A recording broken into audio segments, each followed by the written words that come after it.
Nós estamos conversando hoje sobre a Virgem Maria, não é? Em homenagem a ela pela festa de Nossa Senhora Aparecida, celebrada aqui dia 12 de outubro. Nós queremos recordar a você os principais dogmas. Eu falava antes do intervalo do dogma da Imaculada Conceição. 1854, o Papa Pio IX proclamou solenemente, através daquela bula pontifícia, Inefabilis Deus, Deus inefável. O Papa diz assim, né? Eu vou colocar aí para você ver. A Beatíssima Virgem Maria, no primeiro instante da sua conceição, ou seja, quando foi concebida, por singular graça especial e privilégio de Deus onipotente, em vista dos méritos de Jesus Cristo. Não foi à toa. Em vista dos méritos de Jesus Cristo, Salvador do gênero humano, foi preservada imune de toda a mancha do pecado original. Não teve o pecado original. Veja que a bula do Papa diz assim, em vista dos méritos de Jesus Cristo. Quer dizer, Maria é a primeira pessoa que foi salva. Ela foi salva por Jesus Cristo, só que foi salva diferente de nós. Nós somos salvos pelo batismo. Depois que a gente foi contaminado pelo pecado, o sangue de Cristo nos lava pelo batismo. Mas para Maria foi diferente. Para Maria o sangue de Cristo impediu o pecado de tocá-la. Em vista dos méritos de Jesus Cristo. Então todo mundo foi salvo por Jesus. Você sabe que uma pessoa pode ficar livre de uma doença de duas maneiras. Ou ela pegou a doença e faz uma terapia com antibiótico e tal e fica curada, ou então ela é vacinada para não pegar a vacina, não pegar a doença. Maria foi como que vacinada, entende? Pelo sangue de Cristo. Alguém pode perguntar assim, mas como se o Cristo nem existia ainda? Ela é a mãe de Cristo, estava sendo concebida. Meu amigo, para Deus não existe o tempo.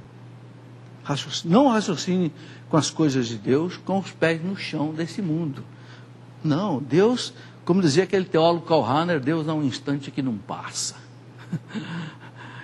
O passado, o futuro, o presente, tudo para Deus é uma atualidade.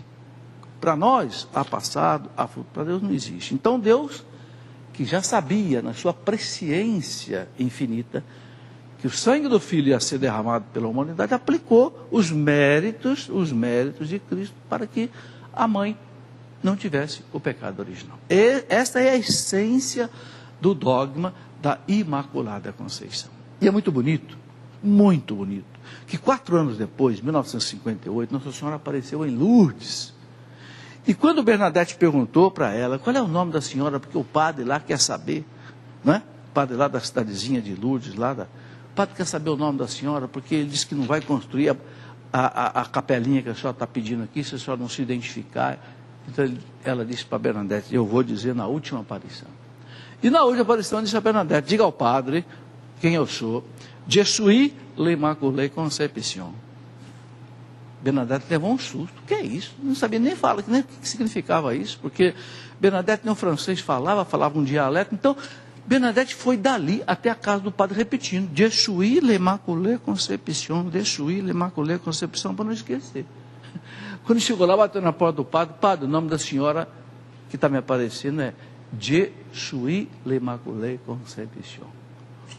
Aí o padre quase caiu das pernas, né? Porque o padre sabia que 4 anos antes o Papa tinha proclamado solenemente como dogma de fé a Imaculada Conceição. E sabia que aquela menina não podia inventar aquilo. Para encurtar a história, hoje nós temos ali um dos maiores santuários marianos do mundo, o de Lourdes. Não é? Daqui a pouco a gente vai conversar aqui com o padre, não é? Fernando Santa Maria, sobre um outro gigantesco santuário, que é o de Fátima. Ok? Aguarda aí, é no próximo bloco. Bem, então, esse é um dogma maravilhoso, tá bem? O Catecismo diz assim, no parágrafo 492, que esta santidade resplandecente, absolutamente única, da qual Maria é enriquecida desde o primeiro instante de sua concepção, lhe vem inteiramente de Cristo. Em vista dos méritos de seu Filho, foi redimida de modo mais sublime. Maria também foi redimida, só que de modo mais sublime, antes do pecado tocá-la. Compreendeu? Bom, o parágrafo 493 do Catecismo diz assim, que os padres da tradição oriental chamam a Mãe de Deus de a toda santa, Pan Agia, a Agios em grego é santo. Pan é tudo, toda santa. Celebram-na como imune de toda a mancha de pecado, tendo sido plasmada pelo Espírito Santo e formada como uma nova criatura. Pela graça de Deus, Maria permaneceu pura de todo o pecado pessoal ao longo de toda a sua vida. Então veja, Maria não é só livre do pecado original, é livre de todo o pecado original e o pecado pessoal. Esse que a gente comete depois do batismo e se confessa, né, com o sacerdote. Olha que bonito que disse Santo Irineu.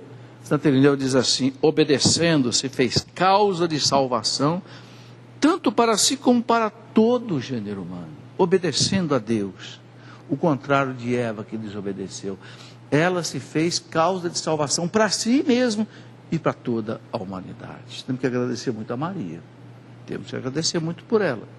Os padres da igreja diziam, né, o nó da desobediência de Eva foi desfeito pela obediência de Maria. O que a Virgem Eva ligou pela incredulidade, a Virgem Maria desligou pela fé. Olha que bonito. Eva ligou pela incredulidade, o pecado. Maria desatou o nó da desobediência pela sua obediência. Comparando Maria com Eva, chamam Maria de mãe dos viventes e com frequência afirmam: veio a morte por Eva e a vida por Maria. Veio a morte por Eva e a vida por Maria. Maria resgatou a mulher plenamente. Que coisa maravilhosa, né? Que coisa extraordinária. Depois um outro dogma da maternidade divina. Maria, mãe de Deus, né? Se é mãe do Verbo encarnado, é mãe de Deus. Não tem como, porque em Jesus só tem uma pessoa. É a pessoa divina. Essa pessoa divina se encarnou no seio da Virgem. Então Maria se tornou mãe do Verbo encarnado. Ok? Houve uma heresia, nós sabemos bem, né?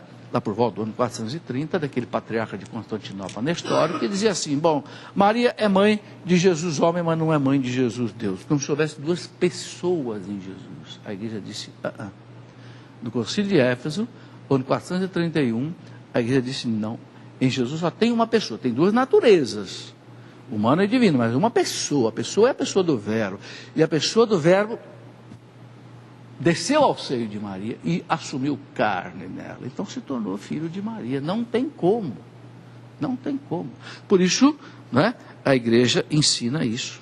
Está aqui, o parágrafo 495 do Catecismo diz assim: denominada nos evangelhos a mãe de Jesus. Maria é aclamada sob o impulso do Espírito desde antes do nascimento de seu filho como a mãe do meu Senhor. Lucas 1,43. Isabel: aqui devo a honra de receber a visita da mãe do meu Senhor. Olha, eu quero notar que os judeus só usavam a palavra Senhor para Deus. Eles usavam a palavra Adonai, não usavam nem o Yahvé, porque Yahvé eles não falavam. Aqui devo a honra de receber a mãe do meu Adonai, do meu Senhor, do meu Deus. E a Escritura diz: cheia do Espírito Santo. Foi a primeira que revelou que Jesus estava ali, Deus estava ali. Com efeito, aquele que ela concebeu, né, pelo Espírito Santo como homem, que se tornou verdadeiramente seu filho, segundo a carne, não é outro que senão o Filho eterno do Pai, a segunda pessoa da Santíssima Trindade. A igreja confessa que Maria é verdadeiramente mãe de Deus, Theotokos. Theotokos em grego quer dizer mãe de Deus. Theos, Deus, tokos, mãe. E é bonito que no século II os cristãos já rezavam aquela oração, que foi encontrada num pequeno fragmento de papiro, mais ou menos em 1940, em Alexandria, onde os cristãos rezavam assim: debaixo da vossa proteção nos refugiamos, ó Santa Mãe de Deus. Está escrito lá: Agios Theotokos, Santa Mãe de Deus. Já no século II, século III, quando os cristãos ali da região de Cartago, Alexandria, eram perseguidos pelo Império Romano, se colocavam debaixo da proteção da Mãe de Deus. É como nós rezamos hoje: Santa Maria, Mãe de Deus, rogai por nós pecadores. Não tem proteção melhor do que essa, entende? Você está debaixo da proteção daquela que é a Mãe de Deus, aquela que, como dizia São Bernardo, é a onipotência suplicante. O que ela pede, Deus faz. Vide a bodas de Caná, não é? Não era a hora do milagre. Ela pediu, Jesus transformou 600 litros de água em vinho. 6 talhas, cada uma com 100 litros. Não foi uma canequinha de água em vinho, não. Foram 600 litros de água em vinho. Depois, o dogma da virgindade perpétua de Maria. A terceira verdade que a igreja não tem dúvida. Maria, dizia Santo Agostinho, virgem antes do parto, virgem durante o parto e virgem depois do parto. Santo Agostinho já no século IV dizia isso. E o catecismo repete isso, né? Nós encontramos aqui uma citação de Santo Inácio de Loyola, que é mártir do ano 107 em Roma. O grande Santo Inácio de Antioquia, bispo de Antioquia na Síria, ele dizia: estais firmemente convencidos acerca de nosso Senhor, que é verdadeiramente da raça de Davi, segundo a carne, filho de Deus segundo a vontade e o poder de Deus, verdadeiramente nascido de uma virgem. Ele foi verdadeiramente pregado na sua carne, à cruz, por nossa salvação, sob Pôncio Pilato. Então, já no primeiro século, né, os grandes santos doutores da igreja chamavam Maria de a Virgem, como Santo Agostinho, São Jerônimo, né, e outros santos, ok?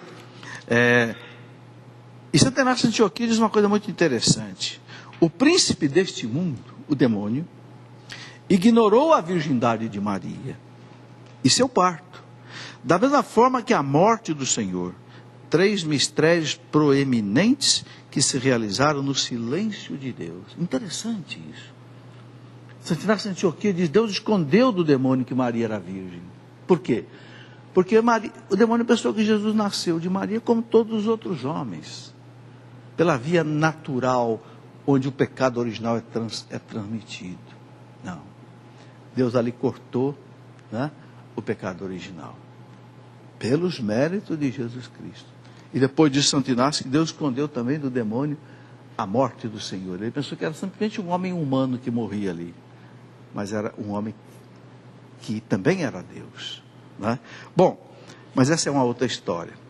No parágrafo 499, o catecismo define a questão da virgindade de Maria radicalmente. Diz assim, veja bem, está aí, ó, o aprofundamento de sua fé na maternidade virginal levou a igreja a confessar a virgindade real e perpétua, mesmo no parto do Filho de Deus feito homem. Então a igreja não tem dúvida. Maria é virgem antes do parto, durante o parto e depois do parto. Alguém pergunta: mas como ela vai dar luz e continuar virgem? Milagre de Deus. Papa João Paulo II, uma vez visitando a cidade de Capua, na Itália, onde foi proclamado esse dogma pela primeira vez, lá no século 3, 4, o Papa João Paulo II voltou lá em 1992 e disse: não tentem compreender pela medicina, pela biologia, porque não tem explicação, é mistério de Deus, é milagre. Deu à luz e continuou, não é? Por isso diz aqui, não é? O parágrafo 499 do Catecismo: com efeito, o nascimento de Cristo não lhe diminuiu, mas sagrou a integridade virginal. Não diminuiu, mas sagrou a virgindade virginal de sua mãe. A liturgia da igreja celebra Maria com aipartenos. Aipartenos quer dizer sempre virgem, em grego, não é? Lá na Grécia, lá no alto, tem lá na cidade alta chamada Acrópole, tem o templo da deusa Partenos. Era a virgem Ateneia que protegia Atenas, né? A Partenos. Maria é a Eipartenos, a sempre virgem Maria. Ok? Bom, esse é o terceiro dogma que a igreja não tem dúvida. Eu quero passar para o quarto dogma, que é o dogma da Assunção ao céu. Coloca aí para nós, Wellington. Assunção ao céu. Maria levada ao céu por Deus. Então veja, ó, primeiro dogma: Maria imaculada, nunca teve o pecado, nem pessoal nem original. Segundo, Maria mãe de Deus, Theotokos. Terceiro, Maria sempre virgem. E quarto, Maria assunta ao céu. Então como é que o catecismo nos explica? Parágrafo 966 diz assim: finalmente, a Imaculada Virgem, aí já cita os dois dogmas: Imaculada Virgem, preservada imune de toda a mancha original, terminado o curso da vida terrestre, foi assunta, elevada em corpo e alma à glória celeste. E para que mais plenamente estivesse conforme a seu Filho, Senhor dos senhores e vencedor do pecado e da morte, foi exaltada pelo Senhor como Rainha do Universo.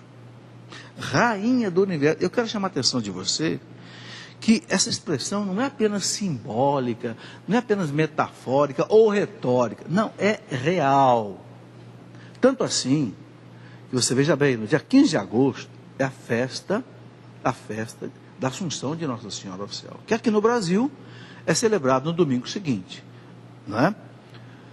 Mas a festa é no dia 15. 7 dias depois, dia 22 de agosto, a igreja celebra a festa de Nossa Senhora Rainha.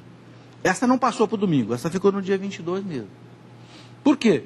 Porque Maria, a igreja quer celebrar isso. Maria foi assunta ao céu, 15 de agosto, 22 de agosto, foi coroada no céu como rainha do céu e da terra. O que significa isto? Significa que abaixo de Deus, do Pai, do Filho e do Espírito Santo, todo o poder foi dado à Virgem Maria, no céu, na terra e nos infernos. Por isso que na ladainha lauretana a gente reza: Rainha dos anjos, rogai por nós; Rainha dos santos, rogai por nós; Rainha dos patriarcas, rogai por nós; Rainha dos profetas, rogai por nós; Rainha da igreja, Rainha das famílias. Não é verdade? Ela é rainha mesmo. E rainha quer dizer aquela que reina, aquela que tem poder. Então São Luís de Montfort dizia: se você tem um certo constrangimento de chegar no rei por causa dos seus pecados, vai na rainha, entrega para a rainha sabe chegar no rei e fazer o seu pedido. É a grande intercessora, a grande mãe da igreja, né? A Virgem Maria, ok? E aqui diz ainda o catecismo que a Assunção da Virgem Maria é uma participação singular na ressurreição de seu Filho, é uma antecipação da ressurreição dos outros cristãos, ok? Aqui uma oração da liturgia bizantina, a liturgia lá do Oriente dos gregos, né? Em vosso parto guardastes a virgindade, em vossa dormição não deixastes o mundo. Ó Mãe de Deus, foste juntar-vos à fonte da vida, vós que concebestes o Deus vivo, e por vossas orações livrareis nossas almas da morte. Olha que bonito, né? A oração bizantina sobre a Virgem Maria. Aqui eu quero destacar o seguinte, na Assunção da Virgem Maria, isso que diz aqui a igreja: a Assunção da Virgem é uma participação dela na ressurreição de Cristo, e uma antecipação da ressurreição nossa. Então, a igreja ensina que Maria morreu, a chamada festa da dormição de Maria, lá do século IV, né? Embora isso não esteja no dogma que o Papa proclamou. O Papa Pio XII, 1950, foi que proclamou o dogma da Assunção da Virgem Maria, na bula pontifícia Munificentissimus Deus, né? O Papa disse: Maria, ao término da vida terrena, foi elevada ao céu de corpo e de alma. O Papa usa essa expressão: ao término da vida terrena, terrestre. Não diz se morreu, nem que não morreu. Mas o Papa João Paulo II, nessas catequeses dele aqui que eu mostrei, né, 58 catequeses, o Papa João Paulo II diz que Maria morreu. Pela tradição da igreja, a Virgem Maria realmente passou pela morte, como Cristo quis passar pela morte, mas ela foi ressuscitada por Deus e elevada ao céu de corpo e de alma. É a diferença entre a expressão ascensão e assunção. Cristo teve a sua ascensão, subiu pelo próprio poder divino próprio. Maria teve assunção, foi elevada por Deus. Ela não tinha poder próprio para ressuscitar e muito menos poder próprio para ser levada para o céu. Deus a levou, né? Por ser a mãe do Filho de Deus, ok? Muito bem, uma outra coisa bonita que a igreja nos ensina é que Maria é mãe de Cristo e mãe da igreja. Veja aí, no parágrafo 963 do Catecismo, nós encontramos isto: com efeito, a Virgem Maria é reconhecida e honrada como a verdadeira mãe de Deus e do Redentor. Ela é também verdadeiramente mãe dos membros de Cristo, porque cooperou pela caridade para que na igreja nascessem os filhos que são membros desta cabeça. Maria, mãe de Cristo, mãe da igreja. São Luís de Montfort explica isso maravilhosamente. São Luís de Montfort diz assim: uma mãe não pode dar à luz só uma cabeça, na ordem natural, seria uma monstruosidade. A mãe que dá à luz a cabeça, dá à luz ao corpo da criança. Então ele diz, ora, Maria não deu à luz à cabeça da igreja, que é Cristo, então ela dá à luz também aos membros da igreja, que são todos nós batizados. Então, assim como ela é mãe da cabeça, é mãe do corpo. Assim como na ordem da natureza seria uma anomalia, uma mãe dar à luz apenas uma cabeça, na ordem natural, sobrenatural, também seria uma anomalia dar luz à cabeça da igreja, e não dar luz. Então Maria é mãe da igreja. E o Papa Paulo VI proclamou isso oficialmente, esse título de Maria, mãe da igreja, no meio do Concílio Vaticano II. Ok? E aqui diz o parágrafo 965 do Catecismo o seguinte: após a ascensão de seu filho, Maria assistiu com suas orações à igreja nascente. Ela estava ali como mãe, em Pentecostes, com os apóstolos. Né? Ela como que chamou o Espírito Santo ali, o seu esposo místico. Né? Reunida com os apóstolos e algumas mulheres, vemos Maria pedindo, também ela, com suas orações, o dom do Espírito, o qual na Assunção a tinha coberto com sua sombra. Né? O seu esposo divino. Eu quero terminar com uma coisa muito importante que diz para nós o Catecismo. Parágrafo 970 do Catecismo explica uma coisa muito importante, a questão da mediação de Nossa Senhora. Alguns, especialmente nossos irmãos separados, dizem, não tem outro mediador a não ser Jesus Cristo, o homem, conforme está lá na primeira carta de São Paulo a Timóteo, capítulo 2, versículo 4, a igreja diz, é isso mesmo. Não tem outro mediador a não ser Jesus Cristo, o homem. Porque só Jesus Cristo é pontífice, ou seja, é ponte. Ele sendo Deus e sendo homem, ele é o único que pode unir Deus ao homem, ninguém mais. Por isso que ele veio a esse mundo. Porque nós estávamos separados de Deus. O que quer dizer religião? Religião quer dizer religare, do latim. Cristo veio religar Deus à humanidade, Deus ao homem. E para isso ele tinha que ser Deus e tinha que ser homem. Então realmente, São Paulo está certíssimo. Não tem outro mediador entre Deus e os homens. Mas então, por que vocês católicos recorrem à Virgem Maria, aos anjos, aos santos? Porque, meus irmãos, ninguém deles é mediador absoluto. Eles são auxiliares, cooperadores. Né? O que Maria faz é atravessar a ponte que é Jesus. O que os anjos santos fazem é nos levar através da ponte. Então, o catecismo, citando a Lumen Gentium do Concílio Vaticano II, explica direitinho. Diz assim, parágrafo 970 do catecismo: a missão materna de Maria em favor dos homens, de modo algum obscurece, nem diminui a mediação única de Cristo. Estão vendo? Mediação única. Nós católicos também professamos isso. Pelo contrário, até ostenta sua potência. Por quê? Por que ostenta sua potência? Porque sem a mediação única de Cristo, nenhuma outra mediação auxiliar, cooperadora, tem efeito. Você entendeu? Então entenda, você que é católico, a mediação de Maria não é uma mediação paralela à de Cristo. Não, é subordinada, é por dentro, é através de. Você entendeu? Se não há a mediação de Cristo, nenhuma outra tem valor, tem sentido. Aí o catecismo explica aqui mais uma coisa interessante. Pelo contrário, até ostenta, não é, sua potência. Pois todo salutar influxo da bem-aventurada Virgem deriva dos superabundantes méritos de Cristo. Estriba-se, quer dizer, apoia-se em sua mediação. Dela depende inteiramente, dela aufere toda a sua força. Quer dizer, toda a mediação de Maria se apoia na mediação de Cristo, tira da mediação de Cristo toda a sua eficácia.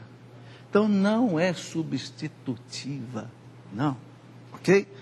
Com efeito, nenhuma criatura jamais pode ser equiparada ao Verbo encarnado e Redentor. Mas, da mesma forma que o sacerdócio de Cristo é participado de vários modos, seja pelos seus ministros, seja pelo povo fiel, e da mesma forma que a indivisa bondade de Deus é realmente difundida nas criaturas, de modos diversos. Assim também, a única mediação do Redentor não exclui, antes suscita nas criaturas uma variada cooperação que participa de uma única fonte. Eu não sei se você entendeu isso. O que o aluno está explicando é assim como Cristo quer que o seu sacerdócio seja participado pelos seus ministros ou os sacerdotes, e assim como Deus quer que a sua bondade seja participada pelas criaturas, também a mediação de Cristo junto ao Pai, Ele quer que seja participada por Maria, pelos anjos, até por nós. Nós não intercedemos pelos outros? Intercedemos. O que é isso? Isso é mediação. Só que a mediação mais poderosa, mais eficaz, mais potente, depois da mediação de Cristo, que diante do Pai intercede por nós sem cessar, a mediação mais poderosa é daquela que é a mãe de Deus. É claro, é a mãe de Deus. Você entendeu? É por isso, meus irmãos, é por isso que nos santuários marianos é milagre atrás de milagre, é bênção sobre bênção. É por isso que os santuários marianos estão superlotados de pessoas ali rezando. Porque o povo não é bobo, não. O povo sabe o que é bom. E o povo vai buscar a graça onde existe a graça, vai buscar a bênção onde existe a bênção.